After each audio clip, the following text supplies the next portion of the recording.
Donc, en parlant d'indépendance, c'est possible d'imaginer l'état-major de l'armée indépendante de l'État algérien,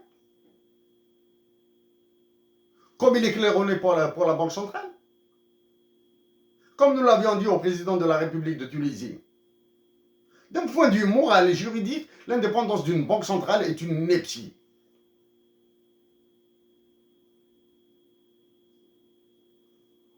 Autant que le sera l'indépendance d'une armée, d'un état-major. Et l'état-major de l'armée plus la banque centrale d'un pays sont deux assises importantes pour le maintien de l'existence de l'État. Leur indépendance ne peut être imaginée que dans le cadre d'un processus de reddition de comptes strict, rigoureux et implacable. C'est-à-dire dans une démocratie parfaite.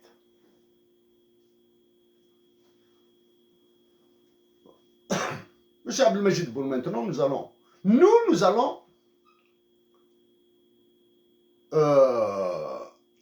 passer de toutes les salades qui se disent dans les informations algériennes. Nous vous informons juste que nous allons revenir vers le 3-4 janvier, dépendamment de certaines décisions qui seront prises en Algérie. Nous allons revenir vers cette convocation qui vous attend par le roi de France et de ses colonies africaines, le président Emmanuel Macron, quand il présidera l'Union européenne. Nous allons revenir sur ça, parce que nous allons continuer à nous adresser, à batailler avec le roi de France et ses colonies africaines, le président Emmanuel Macron, qui au demeurant fait de l'Algérie toujours sa colonie principale. Il est décevant, monsieur Abdelmajid Tebboune, que l'état-major de l'armée, la présidence de la République, le gouvernement, les députés, les sénateurs, certaines figures de ce qui est appelé opinion publique, n'aient jamais soulevé l'article 6 de l'OTAN, qui cite nommément l'Algérie.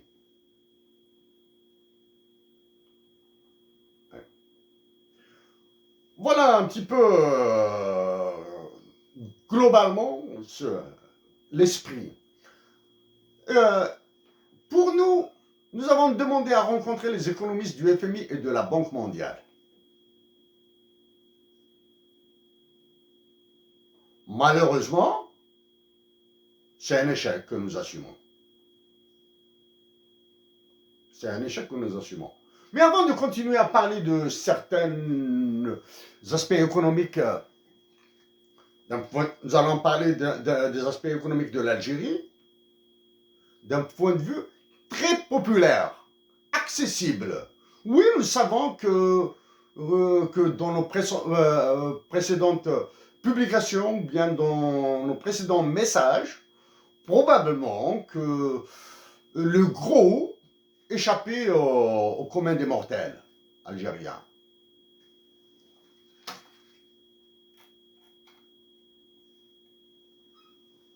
Monsieur Abdelmajid Tebboune, c'est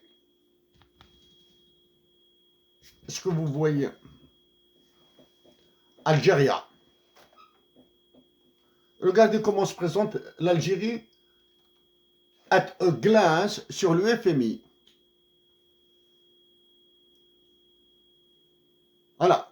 Ça, quand vous mettez FMI, IMF, Algérie, vous allez voir ça. Mais quand vous mettrez Morocco,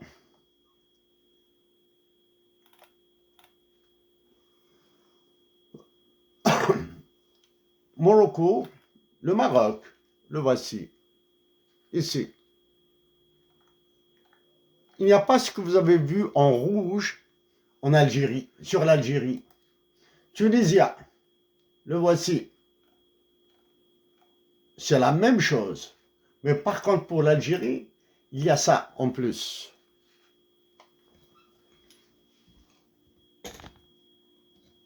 Monsieur Abdelmajid Tebboune, ce changement au niveau du site internet du FMI qui concerne l'Algérie dénote l'intérêt du FMI pour l'Algérie. Il dénote aussi que certaines actions qui ont été menées en faveur de l'Algérie auprès du FMI ont été entendues. Les actions de qui? Nous ignorons. Vous comprendrez aisément que la présentation de l'Algérie par le FMI ne peut être le fait d'un informaticien du FMI.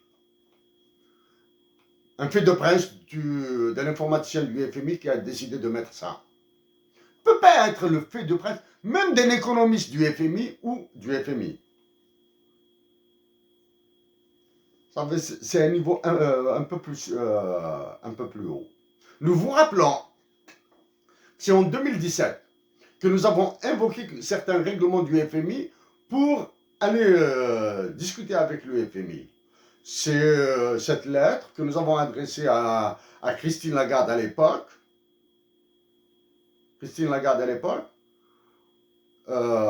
Pour éventuellement discuter avec les économistes du FMI sur la situation de l'Algérie. Et parmi les propositions que nous avons faites par la suite, nous avons été jusqu'à la mise de l'Algérie sous ce qui est appelé un guichet unique.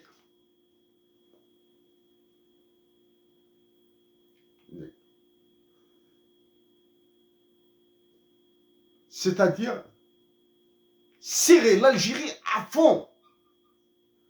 Plus exactement, guichet unique.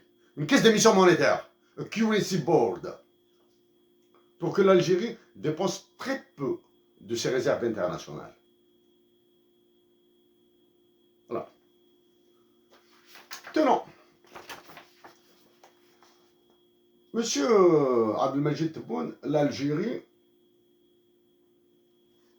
voilà. Ce sont les chiffres de l'Algérie, du Maroc et de la Tunisie de 2005 jusqu'à 2020.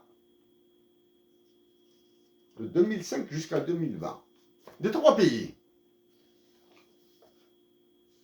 Parce qu'à travers les trois pays, nous pouvons voir certains comportements, certains aspects que nous éviterons d'aborder ici. C'est des aspects un peu plus complexes que ça. Ce sont des données. Récemment, l'Algérie a acheté pour 225 000 tonnes de blé. Information du Nasdaq à New York. Washington. Information du Nasdaq. Les a achetés. Maintenant, tous les mots que nous allons prononcer ont un poids énorme, même s'ils échappent à nos compatriotes algériens. Elle a acheté pour 225 000 tonnes de blé en CIF. En français, on dit CIF. En Cost, Insurance and Freight. Elle a acheté pour 225 000 tonnes de blé. En Cost, Insurance and Freight, et non pas en FOB, en Free on Board. Très important. Pourquoi?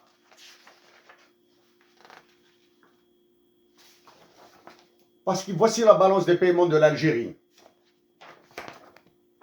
Balance des paiements, les importations et les exportations. Les exportations moins les importations.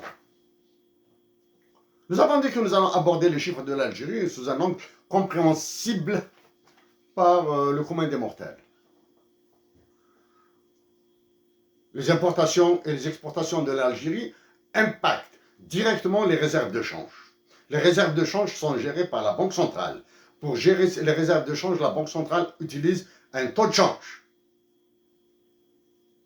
Maintenant, pour importer et exporter, il y a des hommes et des femmes. Il y a des administrations. Depuis les années 90, il est dit en Algérie, l'économie de l'import-import. Maintenant, il y a l'économie de l'import-export, la mafia de l'import-export. Parce qu'avec ces exportations, ce minable excédent commercial dont se réjouissent certains Algériens, il y a une mafia.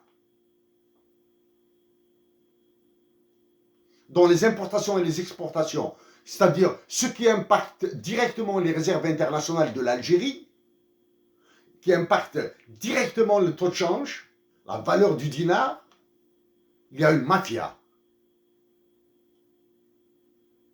Vous avez l'Algérie a importé, c'est un exemple, pour 225 000 tonnes de blé en CIA. Ça veut dire au risque et péril de l'Algérie. C'est-à-dire aux contrats d'achat sont associés des contrats ancillaires, assurance et transport, qui sont pour de l'Algérie.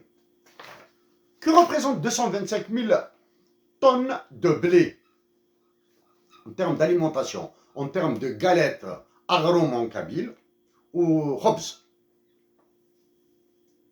5 mois de consommation. Les 225 000 tonnes de blé importées en plus des autres sont la preuve de l'insécurité alimentaire qui règne en Algérie. Nous répétons, insécurité alimentaire. Ok.